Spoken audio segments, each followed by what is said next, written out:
ကွန်ကြိုက်တဲ့သူတွေဒီဗီဒီယိုလေးကိုအဆုံးထိကြည့်ပေးပါလို့တောင်းဆိုချင်ပါတယ်။ပြီးခဲ့တဲ့ရက်ပိုင်းက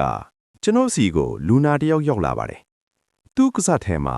မပြောက်နိုင်တဲ့အနာကြီးတစ်ခုပါလာတယ်။စစ်ဆေးကြည့်လိုက်တော့ကတွင်းကင်ဆာဖြစ်နေပြီ။သူကျွန်တော်ကိုကြည့်ပြီးပြောရှာတယ်။ဆရာရဲ့အရင်က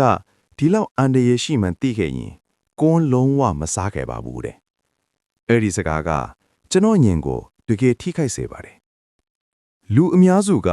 ကွန်းတီးကိုတဘာဝအတီးမို့အန်တရာယ်မရှိဘူးထင်တတ်ကြတယ်။ဒါပေမဲ့တကယ်တော့ကမ္ဘာ့ကျန်းမာရေးအဖွဲ့ WHO ကကွန်းတီးကိုကင်ဆာဖြစ်စေတဲ့အရာ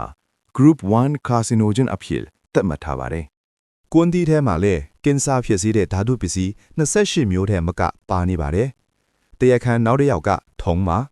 သူကပါးစပ်ထဲကနူးညံ့တဲ့အသားမြင်လေးတွေကိုအရင်လောင်စားပစ်လိုက်တယ်။အဲ့ဒီလောင်သွားတဲ့အနာတွေထဲကနေမှကွန်းတီးနဲ့ဆေးရွက်ကြီးတွေကအစိတ်တွေကသွေးထဲကိုအလွယ်တကူစိတ်ဝင်သွားတာပါ။ဒါဟာတင့်ပါးစပ်ထဲမှာကင်ဆာမျိုးစိတ်ပြိုးလိုက်တာပါပဲ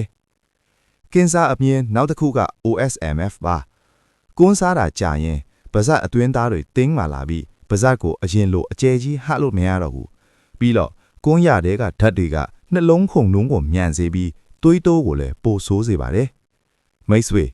နောင်တဆိုတာနောင်မရတာပါ။တင့်မိသားစုနဲ့တင့်ကျမ်းမာရေးအတွက်ကွန်းကိုဒီနေ့ပဲစဖြတ်လိုက်ပါ။ဒီဗီဒီယိုကိုတင့်ပတ်ဝန်းကျင်ကကွန်းစားတတ်သူတွေစီ share ပြီးသူတို့အသက်ကိုကယ်တင်လိုက်ပါ။ကျမ်းမာရေးဘူးတုဒ္ဒတွေအတွက်ROအကြံကို follow လုပ်ထား